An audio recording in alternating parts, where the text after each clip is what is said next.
एक महाभागवत अनन्य भक्त श्री चंद्रहास जी महाराज, उनके पावन चरित्र का अपने लोग श्रवण करते हैं। इससे भक्ति बहुत घनीभूत होती है। केरल देश में एक परम मेधावी सुधार्मिक नाम के राजा राज्य करते थे। धर्म पूर्वक चलना, प्रजा का पालन करना और भगवान नाम जप करना, शास्त्र विधि से बिल्कुल कभी प्रतिकूल एक भी आचरण जीवन में नहीं किया।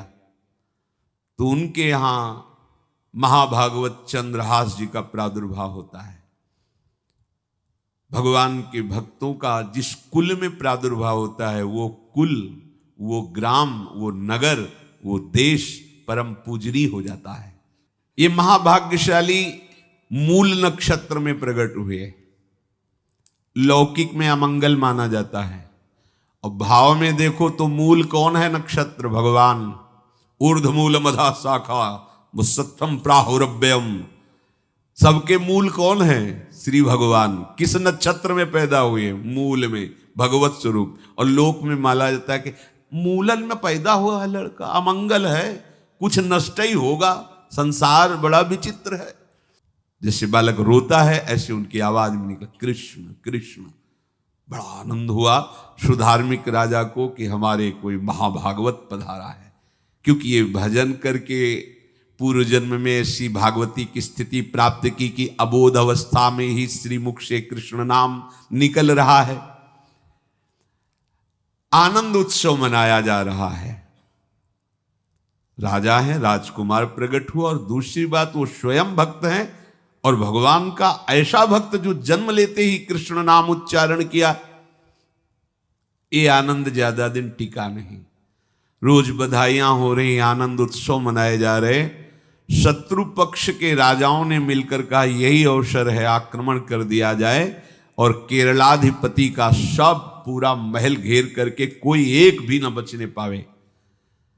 शत्रु पक्ष के राजाओं ने घेर लिया। आसपास से राजा और सैनिकों ने घेर लिया। अब वो असावधान थे, आनंद में पुत्र हुआ है, बधाइयां, कोई संभावना ही नहीं थी। गुप्त रूप से शत्रु पक्ष के राजाओं ने आक्रमण करके घेर लिया। अब राजाओं की कई सेनाएं और इनकी असावधानी पूर्वक आनंदमयी वृत्ति में कोई पहले से पता हो तो तैयारी करते, तत्काल आक्रमण को रोकने का प्रयास किया पर असफल रहे। इनके सैनिक भी मारे गए, राजा भी मारे गए, राजमहल को घेर लिया गया, कोई भी एक भी बच के न जाने पावे। तो राजमाता जिनसे चंद्रहास जी का प्रादुर्भाव हुआ था, उन्होंने धाय मां को कहा कि मेरे पुत्र को बचाने में तुम समर्थ हो, मेरे तो प्राण नहीं बचेंगे, अगर ये लोग नहीं मारते तो मैं अपने पति के शव के साथ सती हो जाऊंगी। पहले ऐसी धार्मिक निष्ठा माताओं बहनों में होती थी कि धाय मां ने विचार किया कैसे बचा सकती हूं, आसपास तो सब सैनिक घेरे हुए हैं। तत्काल उसने विचार किया कि अगर हम इनको राजकुमार की तरह ले जाती है तो हमें भी मारा जाएगा और इनको भी मारा जाएगा। देखो कितनी विपत्ति जन्म लेते हैं। कोई प्रश्न कर सकता है कि महाभागवत जिनके घर में प्रकट हो तो वहां धन वैभव सुख संपत्ति बढ़नी चाहिए, यहां तो जन्म से ही जैसे वहां माता पधार, ये क्या है?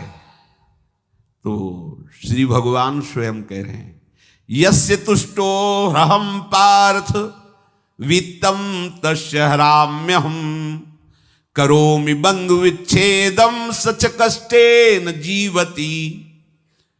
हे अर्जुन, मैं जिस पर बहुत प्रसन्न होता हूं, आप अपने ऊपर भगवान को बहुत प्रसन्न करना चाहते हैं, बहुत प्रसन्न करने में ये है, देख लो। कह रहे हैं जिस पर मैं बहुत प्रसन्न होता हूं सबसे पहले उसका ऐश्वर्य नष्ट करता हूं। फिर क्या करता हूं? फिर बंधु बांधवों का, फिर क्या करता हूं? असाध्य रोग उसके शरीर में। बोले महाराज जी तुम प्रसन्न हुए हो कि पूरे के पूरे नाराज हो गए हो? बोले यही मेरी प्रसन्नता है। क्या? माया का नाश। अब एकमात्र भरोसा केवल भगवान का, दूसरा कोई नहीं।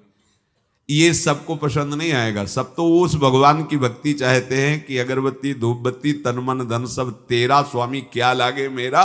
पर अंदर से कह रहे सब तन मन धन सब मेरा, क्या लागे तेरा।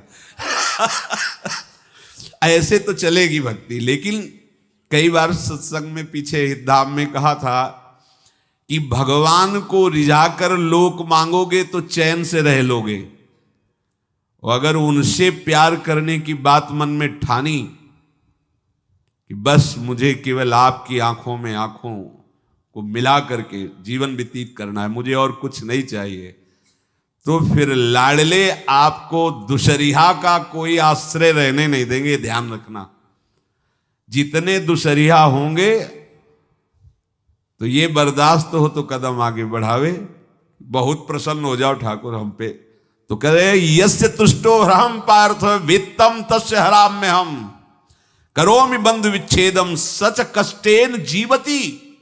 जितनी श्वासें रहेंगी भयंकर कष्ट मैं उसको व्यतीत करने के लिए दूंगा। ये दंड नहीं है, ये पुरस्कार है। अनंत जन्मों का हिसाब बराबर करके कहीं इसकी वृत्ति मेरे से हट न जाए, ऐसे घेरे में डाल के अखंड चिंतन करवा के सजयति जयति जग उच्चरे। जाको करत श्याम सहाई प्रथम वर्णो कृपा क्रम हो विषय मूल गवाई। कुल कुटुंब बल वित्त हीनो दीन के दुखदाई। आपने को करजु लीनो आप ही अपनाई। कह रहे हैं अब मैं वर्णन करता हूं श्याम सुंदर जिस पर कृपा करते हैं उस पर कैसा बर्ताव करते हैं। बोले सबसे पहले उसके विषय भोगों का नाश कर देते हैं। फिर दूसरी कृपा कोई परिवार का, कोई मित्र, कोई रिश्ते नातेदार उसकी तरफ देखेगा भी नहीं। फिर ऐसा दुख प्रदान करते हैं कि केवल एक भरोसा रह जाता है, एक भरोसा, एक बल, एक आस विश्वास, बस नाथ आपके सिवा अब हमारा कोई नहीं। बस वहीं से जो चमत्कार प्रकट होता है, त्रिभुवन में कोई उसकी समानता नहीं कर सकता जिस पर ठाकुर की कृपा है। पर इस कृपा को हजम करने के लिए इसीलिए संत संग किया जाता है कि पहले से वो तैयार कर देते हैं। जैसे आर्मी की ट्रेनिंग होती है ना, ट्रेनिंग के बाद भी बॉर्डर में लगाया जाता है, ऐसे ही संतजन ये ट्रेनिंग देते हैं। अब जो टिके तो टिके, नहीं तो घर बैठे जाके। और अगर टिक गया तो गुरु मेहरबान, तो चेला पहलवान, भगवान भी परास्त नहीं कर सकते। उसमें ऐसी सामर्थ्य आ जाती है कि हर प्रभु के द्वारा दिए गए विधान को हंस करके स्वीकार कर लेता है। और ऐसा नहीं कि उसको कष्ट होता है। ये लोक भाषा में भगवान कह रहे हैं सच कष्टेन जीविता। नहीं तो जिस चिदानंद में वो सुख भोगता है वो ब्रह्मा को भी नहीं प्राप्त है जो भक्त को प्राप्त होता है। भक्त का वैभव दिव्य होता है, चिदानंदमय होता है। ये तो पापियों के पास भी वैभव है, रुपया पैसा कुटुंब परिवार। भगवान के दास के पास जो वैभव होता है वो अचिंत्य है, तुम चिंतन भी नहीं कर सकते, ऐसा वैभव होता है। धाय माने सेविका का रूप तत्काल लिया, जिससे पोछा झाड़ू लगाने वाले, और कुछ दोने पत्तल डाले, उनके नीचे चंद्रहास जी को डाला, ऊपर से करके इसे माथे पे रख के निकले। सैनिकों ने पूछा इसमें क्या है, तो उनका राजघराने के दोने पत्ते जूठे दिखा। ऐसे नीचे किया तो देखा सब ऊपर जूठन पड़ा। हाँ चल निकल, जल्दी भाग यहां से निकल। बस वो भागी, बचा ले गई। वो कुंतलपुर पहुंची और वहां के जो मंत्री दृष्ट बुद्धि थे उनसे प्रार्थना की कि मैं सेवा कला में बड़ी प्रवीण हूं और ये मेरा पुत्र है, अगर आपकी कृपा हो जाए तो कुछ समय के लिए हम आपकी सेवा में, महल सेवा में रहेंगी और हमारे पुत्र का पालन पोषण हो जाएगा। उनकी परीक्षा ली गई तो राजघराने की सेविका थी, परम प्रवीण थी, पर उन्होंने ये परिचय नहीं बताया। विधि विधान से राज्य की सेवा में प्रवीण दासी पाकर उसको अच्छा लगा, ठीक है आप रह सकती है। अभी चंद्रहास जी 3 वर्ष के ही थे कि धायमा पधार गए और ये हर समय कृष्ण कृष्ण कृष्ण कृष्ण कृष्ण नाम इनके चलता रहता था। अब जो उनका दुलार करने वाली थी धायमा, वो भी पधार गई तो कौन उनकी तरफ देखे। पर बहुत ही गौर वर्ण, बड़े ही सुंदर।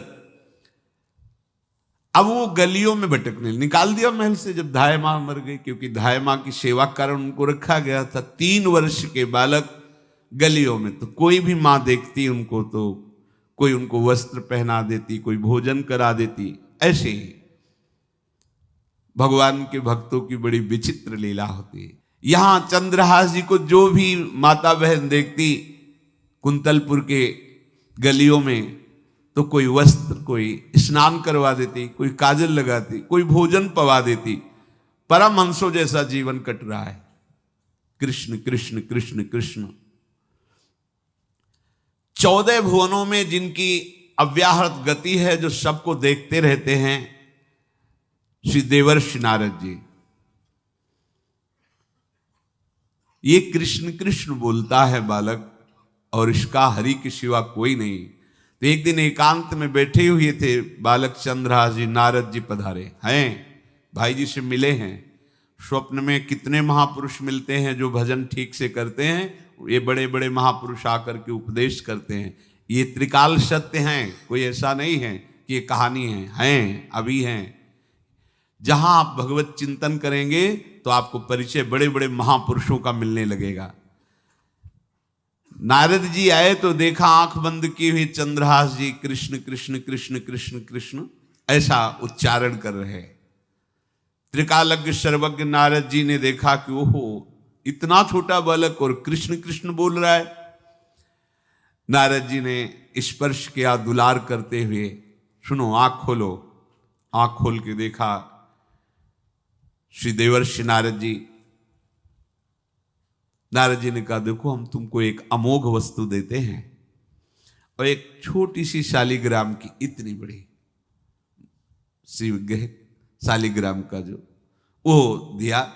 बोले धो के पी लेना और दिखा के पा लेना, यही तुम्हारी सेवा पद्धति है। अर्थात स्नान करा दिया और जो तुम्हें मिले इनको अर्पित। तो उन्होंने विचार किया कि धोने के लिए, स्नान कराने के लिए पात्र चाहिए, भोग लगाने के लिए पात्र चाहिए। तो जैसे कोई पान की बीड़ी नहीं, तो ऐसे कपोल में शालिग्राम को रखे रहते, कोई पात्र ही नहीं, कोई सिंहासन ही नहीं। यही धुल गए, चरणामृत अंदर जा रहा, जब पाएंगे तो यही पा लेंगे, साइड में ऐसे करके फिर निकाल के धो। यहां कपोल में रखते छोटे से शालिग्राम चंद्रहास जी, और उपदेश किया भगवान के मंत्र का। जब कोई भगवत प्राप्ति के लिए चलता है तो भगवान ही गुरु रूप से प्राप्त होते हैं, वहां तक तुम्हें पहुंचा देते हैं या उन महापुरुष को आपसे मिला देते हैं। जब कोई भगवत प्राप्ति के लिए जहां चलता है तो ये भगवान अपनी तरफ से कृपा करते हैं। ये दृष्ट बुद्धि के जो महल में धाय माँ ने इनका आश्रय स्वीकार करवाया था, उसके एक पुत्र थे मदन जी, वो बड़े भागवत थे। और एक पुत्री थी जिसका नाम था विषया, वो बड़ी सुंदर थी, अभी छोटी अवस्था की ही थी। मदन जी का स्वभाव था भक्तों को भोजन पवाना। जो भगवत भाव के जन होते हैं उनके हृदय में ऐसा उत्साह होता रहता है कि जो वैष्णव हैं, संत जन हैं, इनको भोजन पवाने का मतलब श्री भगवान को भोजन पवाना। भक्तमाल में भी वर्णन है कि जैसे गर्भवती माँ को आप कुछ भी पवाओ तो बालक की पुष्टता अपने आप होती है, ऐसे संतों के हृदय में भगवान विराजमान प्रगट रूप से हैं। जब हम संतों को भगवत भाव से भोग पवाते हैं तो साक्षात भगवान ही पाते हैं। और मदन थे भगवत भाव के, तो उन्होंने बुलाया बड़े बड़े भक्तों को और ब्राह्मणों को। जब ब्राह्मण और भक्त पा रहे थे तो खेलते खेलते चंद्रहास जी भी वहीं चले गए और उन्होंने भी वहां प्रसाद पाया। अब बड़े बड़े ब्राह्मणों में एक ज्योतिषाचार्य थे। दृष्ट बुद्धि जी ने हाथ जोड़कर प्रणाम किया और अपने परिवार को प्रणाम करवाया और कहा, यह हमारी पुत्री है। दृष्ट बुद्धि जी ने कहा, आप इसका हाथ देकर बताइए, इसको वर कैसा मिलेगा, कैसा ऐश्वर्य होगा। दृष्ट बुद्धि मतलब दुष्ट बुद्धि, ऐसा ही था वो। पर बड़ा विचित्र खेल है, इसकी बुद्धि एकदम विपरीत और पुत्र महाभागवत। भगवान का खेल है। वो भक्ति विरुद्ध और पुत्र भागवत। उन्होंने कहा वर, ऐसे दृष्टि डाली चंद्रहास जी वहीं पार, वो है इसका वर। वो इसे धाय का एक दासी का लड़का हमारी पुत्री का वर बने। बोले शायद आपने ध्यानपूर्वक रेखा नहीं देखी, वो हम देख लिए हैं, यही है तुम्हारी पुत्री का वर। दृष्ट बुद्धि ने विचार किया कि एक भिखमंगा हमारी राजकुमारी पुत्री का दूल्हा बनेगा।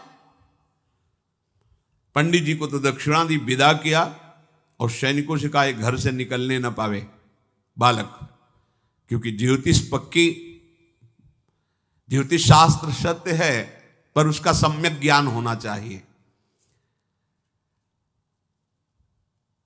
भला मुझ सम्राट के मंत्री की पुत्री, वो महामंत्री हैं दृष्ट बुद्धि, और ये एक भिखमंगा कैसे हो सकता है? बड़ा हृदय में जलन हुआ, ये तो बड़ी अपकीर्ति और दुर्भाग्य का विषय होगा, इसी को मरवा डालते हैं, काम खत्म हो जाएगा। निश्चय किया और जल्लादों को बुलाया और कहा ये बालक जो पंगत में भोग पा रहा है, इसको ले जाओ और जंगल में मार के, और इसका कोई अंग हमें काट के दिखाओ कि हाँ मार, मतलब पक्का मार देना है। क्योंकि वो इतने सुंदर थे, इतने सुशील थे, इतने प्यारे लगते थे कि कोई भी मारने के लिए तैयार। इसीलिए उसने शर्त रखी, इनका अंग काट करके हमको प्रमाण में दिखाया जाए कि मार दिए गए हैं। चांडालों ने हाथ पकड़ा, चंद्रहास जी को ले गए। चंद्रहास जी का स्पर्श करते हुए उनको ऐसा दुलार होने लगा हृदय में, जैसे मां को अपने बच्चे से दुलार होता है। स्पर्श करते, दरस परस अघनाश, भक्त का स्पर्श ही पापों का नाश कर देता है। वो दो जल्लाद आपस में कहने लगे भाई जीवन हो गया लोगों को मारते हुए, कभी कोई पुण्य का काम नहीं किया। ये देखो भक्त संग का प्रभाव। इस सुकुमार विशाल नेत्र, कैसा सुंदर बालक जो हमारे चित्त को चुरा रहा है, इस दुष्ट बुद्धि मंत्री ने आदेश किया मारने का। भला इससे क्या बिगाड़ा इनका, क्यों मारना चाहता है? देखो वैसे तो मां पापी है ही है, क्योंकि जल्लाद घर में जन्मे हैं, पूर्व जन्म के पापों के अनुसार इस जन्म में न जाने कितनों को हमने काटा है। पर पता नहीं क्या हो रहा है, मेरे हृदय में ऐसी हिम्मत नहीं आ रही कि इस बालक को मैं मार सकूं। दूसरे ने कहा फिर अगर उसको तुम नहीं मारोगे तो तुम मारे जाओगे, कुछ तो करना पड़ेगा। नहीं नहीं, इस छोटे से बालक से क्या किसी को नुकसान। एकांत जंगल में ले गए और कहा तुम जानते हो हम तुम्हें किस लिए बुलाए हैं? चंद्रहास जी बालक थे, 5 वर्ष की आयु अब हो गई थी। तो उनका मुझे पता नहीं कि आप क्यों लाए हैं। बोले हम जल्लाद हैं, तुम्हें मारने का हुक्म दृष्ट बुद्धि ने दिया है, मारना तो पड़ेगा ही तुम्हें। हमारी इच्छा नहीं कि मारें, पर हम तुम्हें अंतिम बात पूछते, तुम्हें कुछ भी पसंद हो, कुछ भी, तो तुम कहो, हम तुम्हारे लिए ला के देंगे। जो तुम्हें चाहिए बोलो, पर हमें वध करना पड़ेगा तुम्हारा। तो उनका मुझे कुछ और नहीं चाहिए, बस थोड़ा सा समय चाहिए। यदि आप मारना ही चाहते हो तो थोड़ा हमारी पूजा है हम कर लें, इसके बाद मार लीजिए।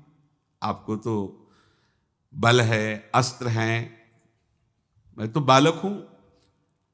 उनका हाँ हम तुम्हें समय देते, तुम किसी को पुकार भी सकते हो, जो तुम करना चाहो कर सकते हो। चंद्रहास जी का मुझे मृत्यु का भय नहीं, बस कुछ समय दे दी। पूरा महाभारत हो गया था, टिटिहरी के अंडे नहीं फूटे थे।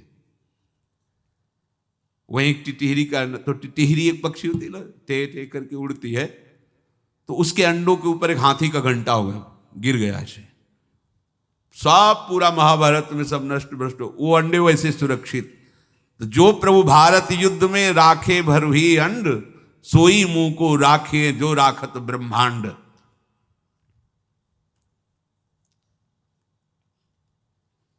मैं तो अनाथ हूं, श्री कृष्ण के सिवा कोई मेरा है नहीं। मैं किसको पुकारूं? मेरा आश्रय तो एकमात्र वही प्रभु हैं। और निकाला शालिग्राम, यही सिंहासन है शालिग्राम का। भगवान के भक्तों की अपार महिमा है।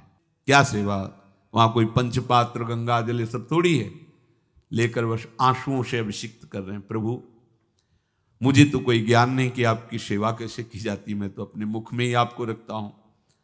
अब मेरे जीवन का अंत होने जा रहा है, बस मैं यही प्रार्थना करता हूं कि मैं आपके ही समीप पहुंचूं, आपका ही स्मरण करूं, आपसे कभी विलग न हूं, एक भी वृत्ति आपसे कभी विलग न जाए।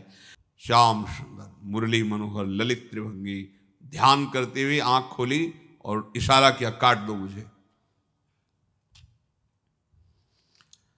जल्लादों ने जब देखा आंसू चल रहे ऐसा, वो बैठ गए अस्त्र रख के और कहने लगे, भाई तुम मुझे मार दो, भले भले वो दृष्ट बुद्धि मुझे, मैं इस बालक को नहीं मार पाऊंगा, मेरी हिम्मत नहीं। अब कुछ भी हो, मेरा वध हो जाए, पर मैं इस बालक को, गिरे मुरझाई दया आई कछु भाए भरे, ढरे प्रभु और मति आनंद शोभिनी है, हुती छठी आंगुरी सो काट लई दूषण हो, भूषण ही भयो जाई कहीं सांच चीनी है। जब नेत्र का इशारा हुआ कि वध कर दो, तो जो बधिक मारने के लिए आए हत्यारे थे वो आनंद से एकदम प्रफुल्लित हुए और कहा, मैं नहीं मार पाऊंगा तुम्हें। तो एक ने कहा, देखो एक उपाय मुझे दिखाई दे रहा है, इस बालक में विशेषता तो है ही, पर इसके पैरों में देखो, बाएं पैर में एक छठी अंगुली भी है, किसी किसी को होती है। गांव में तो कहते हैं छंगू या छंगा, जिसे होता है ना गांव में, और ये छंगा मतलब 6 अंगुली के। बोले इसको अगर काट लेते हैं तो प्रमाण भी सत्य, जिसकी कसम खवाएगा मैं खा लूंगा कि ये चंद्रहास जी के है, और मैं मार दिया। और कौन इस बालक को ढूंढेगा, जंगल में छोड़ देते हैं, अपनी तो सामर्थ्य नहीं। बधिकों ने, जल्लादों ने ऐसा ही किया और जाकर अंगुली दिखा दी, मैं बालक का वध करके आ गया हूं। उनको यह कि लाखों बार इन्होंने वध किया तो संशय का कोई रिश्तेदार थोड़ी है, वो तो बालक है, उसको मारने में क्या, हाँ ठीक है मार दिया गया। अब वो जो चले गए तो अंगुली जो कटी थी उससे रक्त प्रवाह हो रहा है। कृष्ण कृष्ण जगन्नाथ वासुदेव जनार्दन, हे कृष्ण हे जगन्नाथ हे वासुदेव हे जनार्दन, ऐसे नाम उच्चारण करते हुए मूर्छित हो रहे हैं चंद्रहास जी। वो छोड़ करके जल्लाद चले गए। चंद्रहास जी भगवान का स्मरण कर रहे हैं, तो जितने जंगल के मृग हैं वो सब मंडलाकार घेर के ऐसे। एक हुमा नाम का पंछी होता है, अगर उसके पंखे की छाया पड़ जाए तो चक्रवर्ती सम्राट का वैभव प्राप्त होता है। और वो भीड़ की भीड़ पक्षी आकर चंद्रहास जी के ऊपर ऐसे घेरे हुए हैं, आसपास मृग मृगी मृग शावक सब घेरे हुए हैं। बीच में चंद्रहास जी कृष्ण गोविंद दामोदर माधव ऐसे उच्चारण कर रहे हैं। जो भगवान के चिंतन में मगन रहना अपना स्वभाव बना लेता है, तो देखो ऐसे हत्यारों के हृदय में भी दया गई, क्योंकि दया समुद्र भगवान का स्मरण जो करते हैं उनमें ऐसी महामहिम दिव्यता आ जाती है। कोई भी कितना भी निर्दयी हो, अंदर से वो भले जल रहा है द्वेष के कारण, पर कहीं ना कहीं ये द्वेष आंतरिक राग का सूचक हो। वो भी भक्त को प्यार करता है, पर भक्ति ना होने के कारण वही उसका राग द्वेष में बदल जाता है। कोई भी हो, अंदर से जब भक्त के प्रति जलन पैदा करता है तो उसमें मूल होता है भक्त की महिमा, भक्त का महत्व, पर उसे ना प्राप्त, जैसे कहते हैं कि वो अंगूर खट्टे हैं और हट नहीं प्राप्त कर पाए तो अंगूर खट्टे हैं। बकाया महत्व तो सब के अंदर होता है, दुष्ट से भी दुष्ट के अंदर भगवान के भक्तों का महत्व होता है, क्योंकि सबके हृदय में भगवान विराजमान है। अब चंद्रहास जी भगवत स्मरण करते हुए पक्षियों के और मृग आदि के बीच में हैं। उधर भगवान का एक विधान तैयार होता है। वह देश भूमि में रहत लघु भूप और सुख सब एक सुत चाह भारी है। कुंतलपुर के ही अधीन एक चंदनवती नाम की राज्य नगरी थी। वहां के राजा थे, उनके पुत्र नहीं हो रहा था, तो कुंतलपुर सम्राट पद, चंदनवती राज्य राजा, जैसे प्रदेश और दिल्ली में बैठे हुए जो प्रधानमंत्री राष्ट्रपति वो बादशाह, जो दिल्ली का अधिकार वो बादशाह, और ऐसे छोटे छोटे जो राज्य हैं उनको राजा। तो ये चंदनवती के राजा कर दिया करते थे, प्रत्येक राजा को कर देना होता था, बादशाह को। इनके पुत्र था नहीं और कर देने के लिए कुंतलपुर ही जा रहे थे, तो रास्ते में देखा कि बहुत से मृग और पंछी ये घेरे हुए क्या है, तो एक कौतूहल सा कि क्या है बीच में, आसपास मंडलाकार मृग, फिर वो विहंग पक्षी जो भगवान के आश्रित है, भगवान कैसी व्यवस्था करते हैं। वो चंदनावती के राजा दौड़ करके एक कौतूहलवश, क्या है यहां, मृगी पंक्तियों के बीच में पक्षी, हुमा नाम का बड़ा पवित्र पक्षी हिमालय आदि में पाया जाता है, जिसके ऊपर इसकी छाया पड़ जाए वो ऐश्वर्यवान हो जाए। देखा बालक दिव्य तेजों में, और मूर्छावस्था में नजदीक गए तो अंगुली पूरी कटी हुई थी, तो रक्त प्रवाह, गोद में उठाया और आनंदित हो गए, हमारी पुत्रेष्टि यज्ञ सफल हुई, हमारा दान पुण्य सफल हुआ, ऐसा हमें सुंदर बालक मिला। चंद्रहास जी को लेकर के घर आए और हृदय में भगवान का बार बार कृपा प्रसाद मना रहे, मुझे भगवान ने पुत्र दिया। चंद्रहास जी को लेकर आए, आनंद मंगल, बधाइयां बजने लगी, बहुत सी संपत्ति न्यौछावर कर दी। 5 वर्ष के चंद्रहास जी हैं। पूछा बेटा तुम्हारे माता पिता कौन है, तो कहा श्री कृष्ण। परिवार में कौन है, श्री कृष्ण। मतलब तुम्हारा कोई नहीं है, नहीं है श्री कृष्ण। समझ गए कि भगवान ही हमें कृपा करके ऐसे महाभागवत पुत्र को दिया। और है कौन, वास्तविक कोई नहीं श्री कृष्ण के सिवा। बड़ा उत्सव मनाया और अपने राज सिंहासन का अग्रिम अधिकारी युवराज पद चंद्रहास जी को। अब तो पूरे राज्य में आनंद की वर्षा हो रही। राजा मन में विचार कर रहे हैं कि ऐसा प्रतापी भक्त हमारे यहां आया है, अब हमको किसी को कर देने की जरूरत नहीं। तो जो हर महीने वर्ष में जो बंधा हुआ कर था उन्होंने नहीं दिया। 1 बार 2 बार 3 बार जब कर नहीं पहुंचा तो सम्राट ने आदेश किया मंत्री को कि चंदनावती से कराना बंद हो गया है। क्या बात है? यदि वो अहंकार से युक्त हो तो आक्रमण करके नष्ट करो, यदि समस्या है तो उसका सहयोग करो। बादशाह के आदेश से वहां दृष्ट बुद्धि पहुंचे तो युवराज पद पर चंद्रहास जी विराज, जिनको मारने के लिए जल्लादों के हाथ में दे दिया था। पूरे पूर्वासी ऐसा प्रभाव चंद्रहास जी का है कि सब कृष्ण भजन करते हैं, सब आनंद में मगन रहते हैं। चंद्रहास जी थोड़ा सयाने हो गए थे तो पूर्ववासियों को उपदेश देते, 1 बार हमारे राज्य में भोजन पाया जाएगा 24 घंटे में, और सबके घरों से आरती की शंखनाद घंटानाद सुनाई देना चाहिए। सबके यहां शाम के रोज नाम कीर्तन और भगवत कथा होनी चाहिए, क्योंकि आयुष्यम चपलम तादृक जल बुद्बुद सन्निभम चिंतयध्वम जनामूढ़ा माधवम वर्षम सुस्थिरम। भाइयों, ये आयु बड़ी चंचल है, कब शरीर छूट जाए पता नहीं, पानी का बुलबुला कब फूट जाए कोई पता नहीं। इसलिए माधव श्री कृष्ण का नाम कीर्तन, उनकी आरती पूजा, उनका ध्यान और 1 टाइम भोजन। पूरे नगर में अब सोचो कितना भक्ति का प्रभाव होता है। पूरा नगर में, हर घर में आरती, पूजा, कीर्तन चक्रवर्ती सम्राट के लक्षण स्वाभाविक चंद्रहास जी में प्रकट होते थे। अब दृष्ट बुद्धि जब वहां गया, देखा युवराज पद पर, पहचाना कि वही बालक है, ये तो चंद्रहास है, क्योंकि काफी समय तो महल में ही रहे थे दाई मां के साथ और अच्छे से पहचान थी। अब उन्होंने विचार किया कि ये तो बहुत अनिष्ट हो गया, हमने तो मारना निश्चित किया था और जल्लादों ने इसको छोड़ दिया और अब तो ये राजा का राजकुमार बन गया।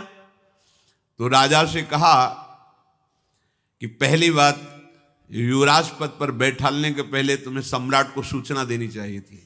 दूसरी बात, अभी तक तुमने कर नहीं दिया। जानते हो कि अगर सम्राट का भाव बदल गया तो एक क्षण में तुम्हारे राज्य को नष्ट कर दिया जाएगा। तो राजा ने हाथ जोड़कर, चंद्रावती के राजा ने कहा, महाराज आप ही अब हमारी रक्षा कर सकते हो। तो उसकी दृष्टि चंद्रहास पर थी, इसको मरवाना है, क्योंकि पंडित ने बताया था यही पति बनेगा।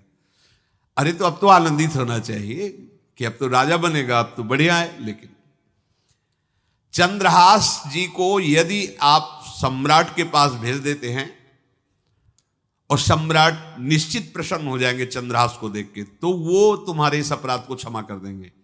युवराज पद दे दिया और भेंट नहीं दी, कर नहीं दिया महीनों से, तो ऐसा करो चंद्रहास जी को भेज दो। राजा ने स्वीकार कर लिया। और पहले लोग बिल्कुल धर्म से चलते थे, कहीं भी अधर्म का लेश नहीं। एक चिट्ठी लिखी दृष्ट बुद्धि ने और चंद्रहास जी से कहा खोल के पढ़ना नहीं, मेरे पुत्र मदन को देना जाके, और मदन तुम्हें फिर आगे का कार्य सम्राट से मिलाना, माफी करवा देना, ये सब करवा देगा, पर ये चिट्ठी तुम रास्ते में खोल के नहीं देखना। और वैसे भी किसी का पत्र खोल के देखने का धर्म नहीं कहता। अगर कोई पत्र दे तो ये नहीं कि इसमें क्या लिखा है, नहीं, या तो हिम्मत नहीं है, इतनी धैर्य नहीं है तो मत लो।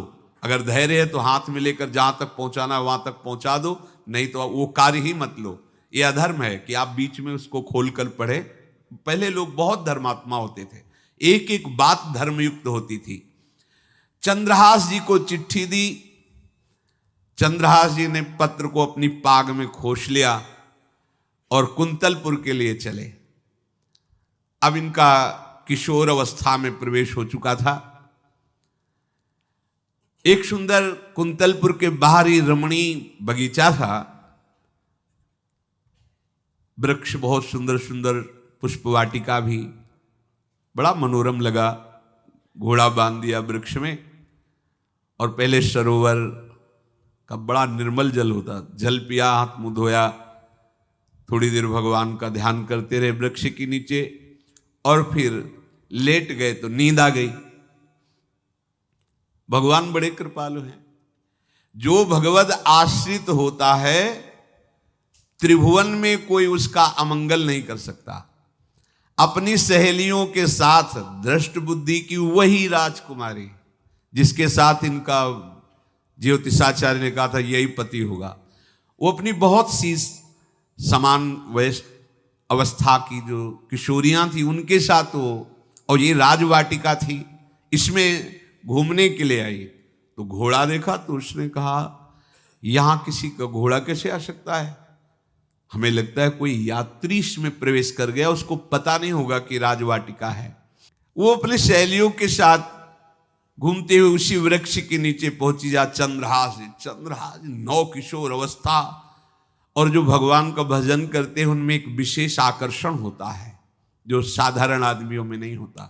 वो कैसा भी रूप हो उससे मतलब आकर्षण होता है, ऐसा लगता है इनके समीप बैठे रहे, इनको देखते रहे, इनकी बातें सुनते रहे, उनमें भगवत आकर्षण होता है। आंख मुंदी हुई शोर है, देखते ही पूर्व विधान के अनुसार उसका चित्त लुट गया। इतना सुंदर नौ किशोर अवस्था, आसपास देखा तो सखियां खेलने में लगी थी। पाग में एक चिट्ठी सी दिखाई दी तो झुक करके चुपचाप ऐसे नौ किशोर अवस्था में चंचलता भी होती है, चिट्ठी खोल करके देखा तो वैसे ही रूप माधुरी में आसक्त हो गई थी। पूर्व संस्कार से आकर्षण भी हुआ। इसने संस्कृत में लिखा था विस्मस्मयी प्रदातव्यम त्वया मदन शत्रुवे कार्या कार्यम न द्रष्टव्यम कर्तव्यम खलु में प्रियम। मदन पुत्र, उनके नाम था मदन। अय मदन, बिना कुछ विचार किए इसको विष दे देना जाते ही। क्या उचित है क्या अनुचित ये तुम्हें नहीं सोचना, मेरा प्रिय करना, मेरे आदेश का पालन, जाते ही से विष दे देना। पत्र, उसने देखा वो पिताजी की बुद्धि खराब हो गई, ऐसे सुंदर नव किशोर को विष देने की बात लिख दी। अब उसे बड़ा दुख हुआ कि पहली ही दृष्टि में, अभी तो इन्होंने आंख खोल के हमें देखा ही नहीं, और इनको इस सोई हुई मुद्रा में देख करके मेरे प्राण समर्पित हो गए, मेरा चित्त समर्पित हो गया।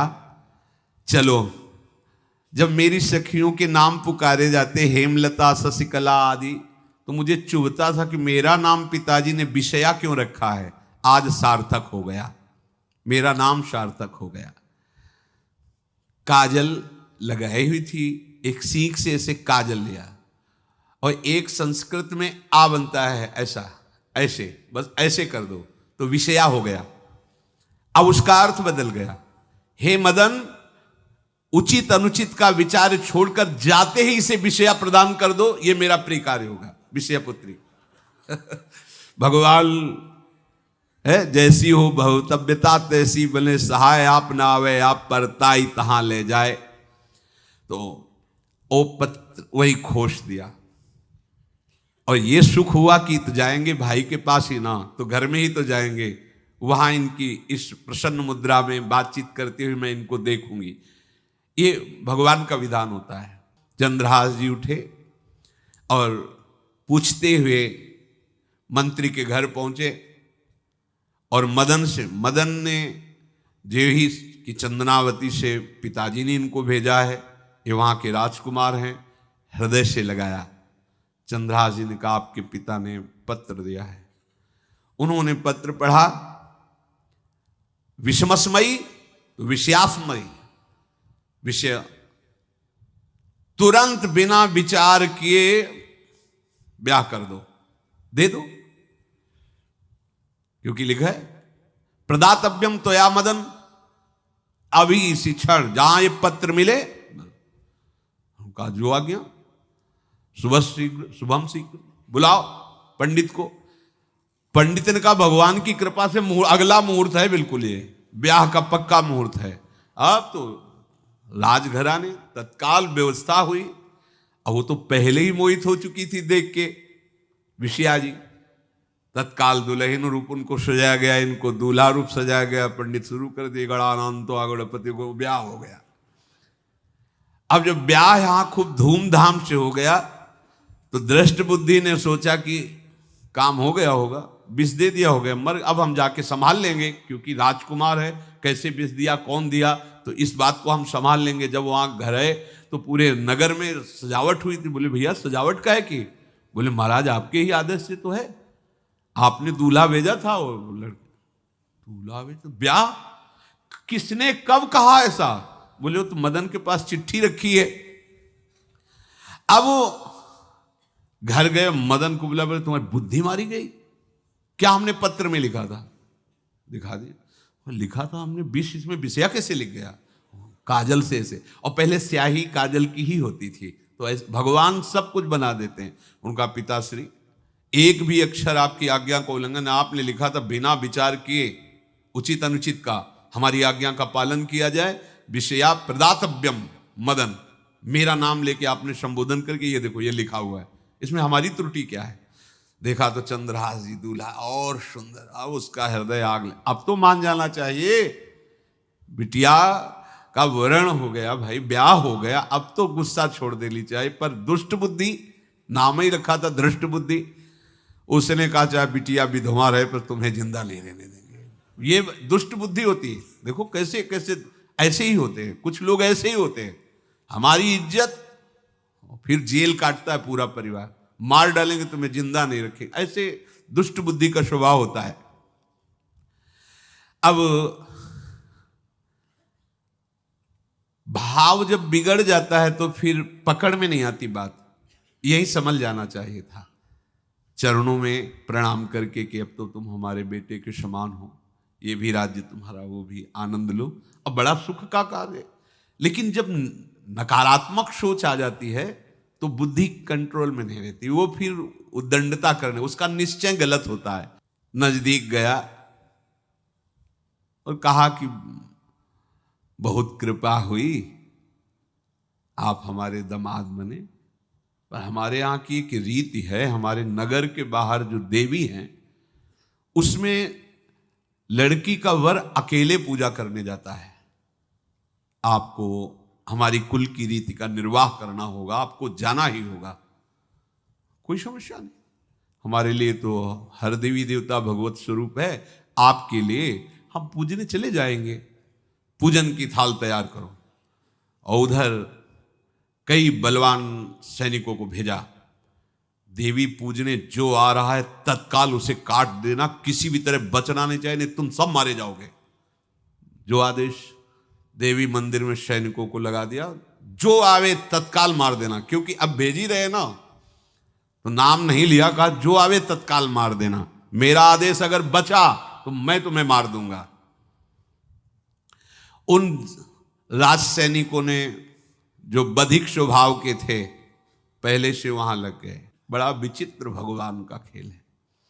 वहां के चक्रवर्ती सम्राट जो थे बड़े बड़े विद्वान और ऋषियों से बातचीत कर रहे थे। उनका महाराज अब आपका राज सिंहासन पर बैठना राज्य के लिए अमंगल होगा, ऐसा समय आ रहा है। इस समय यदि चंद्रहास जी को सम्राट पद पर बैठा दिया जाएगा तो आगे अकाल नहीं पड़ेगा और बड़ा मंगल होता चला जाएगा। ये मुहूर्त आपका राज सिंहासन पर से हटने का है, तो उनका प्रजा का मंगल हो और देश का मंगल हो, इसलिए हम बिल्कुल। मदन वहीं बैठे हुए थे। सचिव ने कहा तुरंत जाओ और जो तुम्हारे बहनोई बने हुए हैं चंद्रहास जी को लाओ। तो भागे। तो जो और सैनिक राज सैनिक थे पूछा किधर जा रहे हो? बोले वो अपने बहनोई चंद्रहास जी। बोले वो तो देवी पूजा के लिए गए। तो घर में जाके वो सीधे आगे बढ़े, तो जा ही रहे थे थाल सजाकर देवी। बोले सुनो इसी समय मुहूर्त है, आपको देवी पूजा हम कर लेंगे जाके, या हम थाल लेके वहां बैठे रहेंगे, पहले सम्राट पद का वो अभिषेक करो फिर देवी पूजा हो जाएगी। ये तो घर की बात है, और देवी पूजा मैं करके आ रहा हूं, वो देवी पूजा के लिए और वो सम्राट पद के लिए बीच से ही। दौरे सुख पाई जाय मगही में लियो जाए, दियो सो पठाई नृप रंग माही भीजिए। अब जो सम्राट थे तो बहुत आनंदित हो गए, क्योंकि भगवान का भक्त तेजस्वी और बलवान शूरवीर योद्धा जो सम्राट पद पर बैठेगा तो अकाल नहीं पड़ेगा, सुख की सब प्रजा को वृत्ति प्राप्त होगी। बड़े आनंदित होकर इनका सम्राट पद पर अभिषेक हो रहा है। और दृष्ट बुद्धि के पुत्र जो मदन संतों और भक्तों का आदर करते थे, वो देवी पूजा, और वहां पहले उसने बोल रखा था जो आवे तो देवी अपमान ते न डरो सम्मान करो, जात मारी डार्यो या सो भाष्यो भूप लीजिए। चंद्रहास जी का सम्राट पद पर अभिषेक और मदन जी का देवी मंदिर में प्रवेश, और सैनिकों ने काट के फेंक दिया मदन को।